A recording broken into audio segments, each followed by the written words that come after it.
Hello and welcome to the show. I'm Joe Tophat. Franklin has always been one of the most well-known characters in Peanuts, yet he has never been the center focus of any of the specials. That is until now. Apple TV has premiered their new special, Welcome Home Franklin. Since I'm the Peanuts guy, of course I'm going to review it. So without further ado, let's begin. The special starts off a little differently. Instead of starting at the beginning, it starts with the kids competing in the soapbox race. Franklin and Charlie Brown are both partners in the race. They are doing well until they run up a ramp, causing them to flip. Franklin then breaks the fourth wall by addressing the audience and introduces himself as Franklin Armstrong. Not gonna lie, it put a big smile on my face when they had Franklin say his full name. I think the reason why they decided to use it again after all these years is because Rob Armstrong worked on this special. That name should be familiar to my viewers who have seen my video on the Super Bowl special. For those who haven't, he created the strip Jumpstart and is a huge Peanuts fan. It's good to know that they are getting Peanuts fans to work on these. Too many franchises get people who don't care about the source material to work on them, and they always end up ruining it. I'm looking at you, Mattel, for getting Kevin Smith to work on He-Man. Anyway, the special cuts back in time to explain Franklin's origin. You see, his dad is in the military, so his family moves around a lot. This is a small reference to Franklin's first appearance in the strip, where it is established that his dad is in the Vietnam War. We see Franklin pack his suitcase and walk out to the car. As he is walking, the background changes to the different places he has been to over the years. A nice visual indication on how often he had to move. A group of kids come running up to Franklin as he is putting his suitcase in the trunk. He thinks they're here to say goodbye. Turns out, they didn't even know he's moving. One of the kids asked him if he has his basketball. Franklin looks in the trunk, finds it, and gives it back, apologizing for the mix-up. A lot of people think that Franklin was stealing that kid's basketball. He wasn't. People borrow stuff all the time and never return it. It isn't out of malice or anything, it's just sometimes people forget. And Franklin is moving, and when people move, it's a pretty hectic time, and the basketball just got mixed up in the process. Franklin does return it and apologize, so obviously he didn't mean to keep it. Franklin arrives in his new town, where he sees the other kids. He remarks how there is a lack of variety in this town. In other words, most of the characters are white. Not gonna lie, I hated that comment. One of the great things about Franklin is that we are never meant to see him as the black kid. He was always seen as just another kid. It's what I loved about his inclusion. This line forces us to pay attention to his race and the race of the other characters. Also, why are all the kids eating vanilla ice cream? They always ate different flavors in the past. Yes, I am aware it's meant to be symbolic of the lack of variety or different races in this town.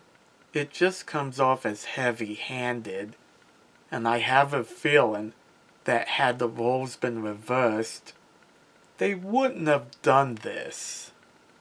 Also, since he's moved around a lot, shouldn't Franklin be used to living in neighborhoods that lack diversity? Don't worry, this is the only moment like this. Franklin tries his best to fit in, but he finds the other kids to be strange. He first encounters Linus in the pumpkin patch, where he learns about the great pumpkin. Then he meets Lucy at her psychiatry booth. He makes the mistake of assuming that it's a lemonade stand, so he accidentally drinks her lemonade. Though to his credit, he does pay for it. He also meets Pigpen, who Lucy called a germophile. And finally he meets Snoopy, who runs off to surf. I love how this special uses a lot of elements from his first appearance in the strip. They have him try a little too hard to fit in, like having him tell that joke, "How does the ocean say hello? It waves." He never seemed to have any problem introducing himself in the strip. I'm guessing this was done in order for Franklin to have a struggle. Don't get me wrong, I'm not complaining. I do understand that moving around a lot isn't easy, so it makes sense to have Franklin struggle. Also, I loved Franklin's comment about being in the Twilight Zone after meeting Snoopy. Anyway, we see Franklin at the beach, feeling dejected. Okay, wait a minute. Are there other people of color at this beach? Then what was the point of having Franklin say that the town lacked variety when he first arrived? Now we have arrived at my favorite part of the special, when Franklin meets Charlie Brown. The scene plays out pretty close to their first encounter in the strip. Franklin saves Charlie Brown's beach ball, and the two hit it off. It's a nice wholesome moment. They even show the crooked sandcastle Charlie Brown built. In the strip, Franklin mentions how his dad is in the Vietnam War, while Charlie Brown mentions that his dad is a war veteran, though he didn't know which one, possibly Korea. The writers update this simply by having Franklin talk about his dad serving in the military, while Charlie Brown mentions that his dad used to be in the service, but has since left. I really love this change. It's in line with the strip, yet it keeps it timeless by having the characters talk about their dads being in the military without mentioning being in the Pacific War. The next day, Franklin arrives at the local pizzeria. He is about ready to enter when he overhears Lucy tell another girl how Franklin accidentally drank her lemonade. This causes him to decide against going inside.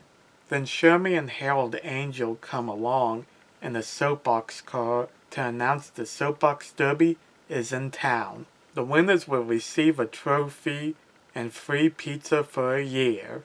Everyone is excited, and they start to pick partners. Both Franklin and Charlie Brown try without success to pick one. Once they are the only two left without partners, they decide to become partners. That's usually how I got my partner when I was in school. Franklin goes to the hardware store to buy a steering wheel. Only Lucy wants the same steering wheel. I chuckled when he called her Lemonade Girl. Upon finding out that Charlie Brown is his partner, Lucy taunts Franklin. She lets him have the steering wheel and gives him her card for psychiatric help. I appreciate the fact that the writers make it clear that Lucy isn't picking on Franklin because of his race. She was never racist in the strip, and it would have been a disservice to her character to make her that way. She is often the mean girl, but she is an equal opportunity mean girl. Charlie Brown and Franklin form a bond as they are building their car. I loved how Franklin asked Charlie Brown if he's related to James Brown, the godfather of soul, and Charlie Brown asked Franklin if he's related to Neil Armstrong, the first man on the moon. It's a nice moment. Franklin and Charlie Brown go to test drive their new car. It doesn't go well. They have a fight over whose fault it is, and they go home. Later, they come back to make amends and rebuild their car. The big race arrives, and the two of them do very well. In fact, they could have won the race. Only one problem. Sally accidentally causes the ice cream cart to roll onto the track. Franklin decides to intentionally hit the cart so the others won't, causing both him and Charlie Brown to lose the race. Who won? Lucy and Schroeder. Charlie Brown can't believe how close they were to winning, only to lose. At first he's mad at Franklin, until Franklin reveals that he wanted to win more than Charlie Brown. The reason why he wanted to win was in order to fit in and be accepted. The only reason why he chose to crash was to help the others. Charlie Brown understands and feels honored to call Franklin his friend. They do finish the race. Everybody cheers them on. Even Lucy congratulates Franklin. She also invites everyone to the pizzeria to have free pizza for the night. This is a far cry from a boy named Charlie Brown, where nobody welcomes Charlie Brown home after coming in second at the National Spelling Bee. Still, it's nice to see that the other kids wanted both Franklin and Charlie Brown to finish. Franklin shows up at the pizzeria, where he announces that his dad loves their new town so much that he decided to take a new job in order to stay. This is good news to everyone. Franklin grabs a slice of pizza and some root beer. As he sits down at a table, Linus invites him to sit on the other side with the rest of them. Ugh. I can't believe I have to address the controversial scene from a Charlie Brown Thanksgiving. Okay, here I go. There has been an outcry by some people online over this scene that shows Franklin sitting all by himself at one side of the table. For those of you who don't see the issue, the complaint is that Franklin, the black kid, is sitting all by himself at the table while the white kids are all together on the other side. This has been viewed as insensitive, and some have even accused this scene of promoting segregation. Some have even gone as far as to say it's racist. Craig Schultz, the son of Charles Schultz, was made aware of the controversy by his son Brian. To rectify this, they decided to recreate this scene fairly closely, where Franklin gets to sit with the others. Honestly, I never seen anything wrong with this scene, and most fans I know don't either. Most people I've come across who take issue with this scene aren't even fans of Peanuts. They just want to stir up controversy.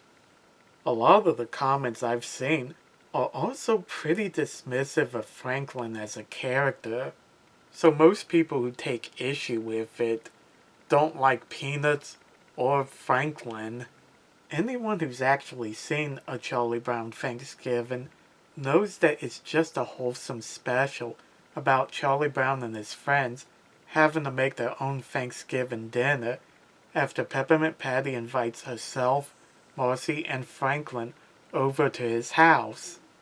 None of the kids have a problem with Franklin being there. In fact, Charlie Brown gives Franklin a high five when he shows up. An actual racist wouldn't want Franklin at the party, let alone at the table. In the end, Franklin gets to join the others to Charlie Brown's grandma's house for a real Thanksgiving dinner. Another complaint people have about this scene is the fact that Franklin was given the worst chair to sit in. According to Schultz's widow, Franklin sitting in the bad chair was meant to give the character a funny moment in the special. There was no malice intended. These people seem to forget that Franklin's chair literally fought Snoopy. Plus, I'm pretty sure Franklin got a better chair at Charlie Brown's grandma's house. Honestly, I think Charles Schultz himself would have found this controversy amusing. He had gotten a lot of letters from actual racists who complained about Franklin's existence. And these people wouldn't have wanted Franklin at the table. Just something to think about. Some people just read too deep into things. If they had to rectify this scene, it would have been better if Franklin had sat at a table by himself when the others invited him to sit with them at their table. Or they could have just had other kids sit right next to him. The special ends with Franklin going off to play baseball with Charlie Brown. Oh yeah, Sally is mad at her brother for using her wheels from her wagon. Welcome Home Franklin is a pretty good special. It's nice seeing Franklin as the main character, something that's never happened before. I loved how they used elements from the strip like Charlie Brown and Franklin meeting on the beach. I also loved how we get to see what his life was like before he moved into the neighborhood. I wasn't a fan of Franklin's lack of variety comment, but at least they didn't focus too much on Franklin's race. It was kind of strange hearing Franklin mention Little Richard, Stevie Wonder, and James Brown. It was also weird how they played Johnny B. Good during the Soapbox Derby. This isn't a complaint, since I love those musicians and song. It was just different. I'm not a fan how they felt the need to address the quote-unquote controversy surrounding the Charlie Brown Thanksgiving. It felt like they were pandering to people who look for any reason to complain. And these people are not even fans of Peanuts to begin with. Other than that, Welcome Home Franklin is a great addition to the Peanuts specials. If you love the other specials Apple TV has made, you'll love it. If you don't, you won't. Thanks for watching. Let me know in the comments section what you guys think, and don't forget to like and subscribe. See you later.